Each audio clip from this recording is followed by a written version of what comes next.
To శోభాస్ kitchen. ఈరోజు కార్తీక సోమవారం. మేము ఆనియన్స్ ఇంకా గార్లిక్ తినము. అది లేకుండా మిర్చి కసాలను ఎలా చేయాలో మీకు చూపిస్తా. వచ్చేయండి చెప్తా.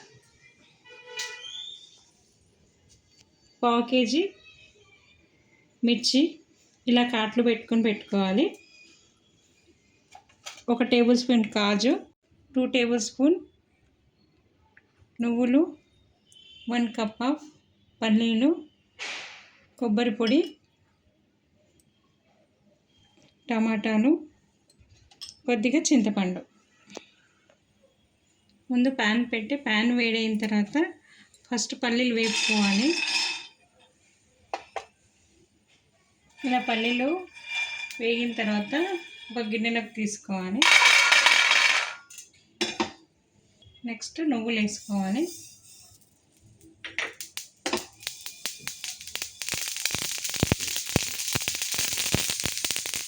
నువ్వులు ఇలా చిటపట్లాడిన తర్వాత తీసేసేయాలి. తర్వాత కొబ్బరి పొడి,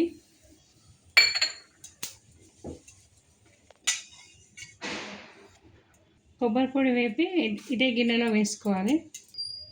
తర్వాత కాజు వేసుకోవాలి. ఇది కూడా లైట్గా రోస్ట్ చేసుకోవాలి. ఇది కూడా గిన్నెలో వేసుకొని కొద్దిగా ఆయిల్ పోసి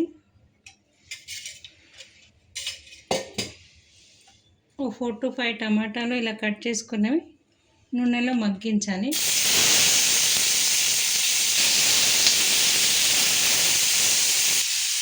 ఇందులో కొద్దిగా సాల్ట్ వేసుకోవాలి. 2-3 మినిట్స్ తర్వాత చింతపండు కూడా ఇందులోనే వేసేసి మూత పెట్టుకొని మగ్గించుకోవాలి.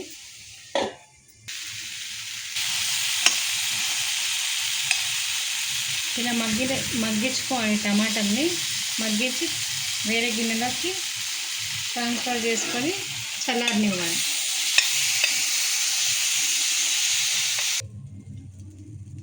అదే ప్యాన్లో కొద్దిగా ఆయిల్ పోసుకొని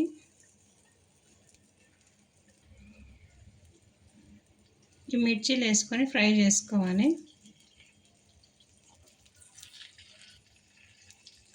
ఇవి పెద్దగా ఉన్నాయి, రెండు చేసాయి అందుకని.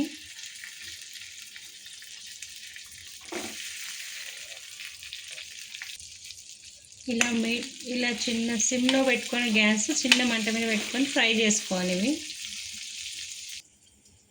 మనం ఫ్రై చేసుకున్న కొబ్బరి, పల్లీలు, నువ్వులు, కాజు మిక్సీ పట్టుకోవాలి. ఇలా పౌడర్లా గ్రైండ్ అయిన తర్వాత మగ్గించుకున్న టమాటా, చింతపండు వేసేసుకోవాలి. ఇలా ఫ్రై చేసుకోవాలి. ఇది ఇంకా కొంచెం ఫ్రై కావాలి.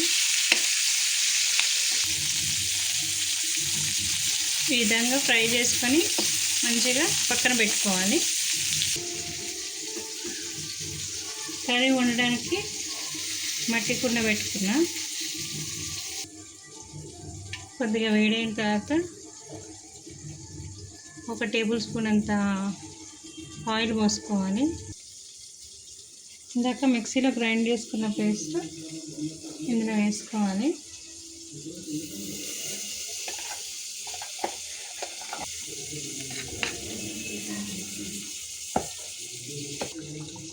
ఇలా మంచిగా ఆయిల్లో వేగిన తర్వాత రుచికి సరిపడా సాల్ట్ వేసుకోవాలి. ఎందుకంటే ఇందాక టమాటాలలో వేసాము, అది దృష్టిలో పెట్టుకొని వేసుకోవాలి. కొద్దిగా పసుపు వేసుకోవాలి. కొద్దిగా కారం పొడి వేసుకోవాలి, 1 స్పూన్ అంతా. ఆ మిర్చి కారం ఉండవు కాబట్టి. కొద్దిగా ధనియా పొడి వేసుకోవాలి. కొద్దిగా గరం మసాలా వేసుకోవాలి.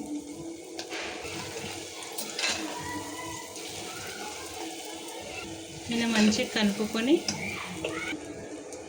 మనం ఫ్రై చేసిన మిర్చీలు ఇందులో వేసుకోవాలి.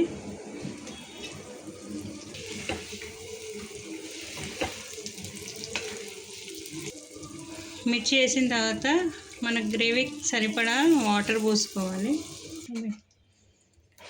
ఇలా మనకి ఎంత గ్రేవీ కావాలో అంత వాటర్ పోసుకొని చిన్న మంట మీద మూత పెట్టి ఉడకబెట్టుకోవాలి.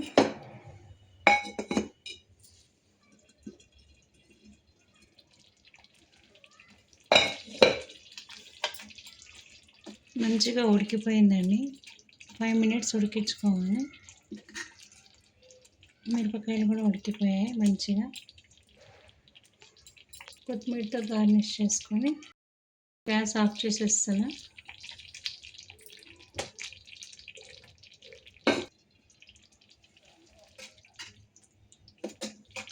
సర్వింగ్ బౌల్లోకి సర్వ్ చేసుకుంటున్నానండి.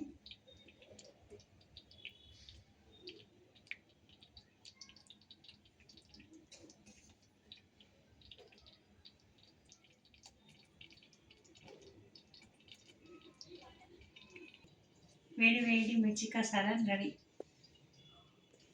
ఈ విధంగా మీరు కూడా ట్రై చేయండి. ఎలా వచ్చిందో కామెంట్ సెక్షన్లో చెప్పండి. ఈ వీడియో కనుక మీకు నచ్చినట్టయితే లైక్ చేయండి, షేర్ చేయండి, సబ్స్క్రైబ్ చేసుకోండి. Thank you for watching.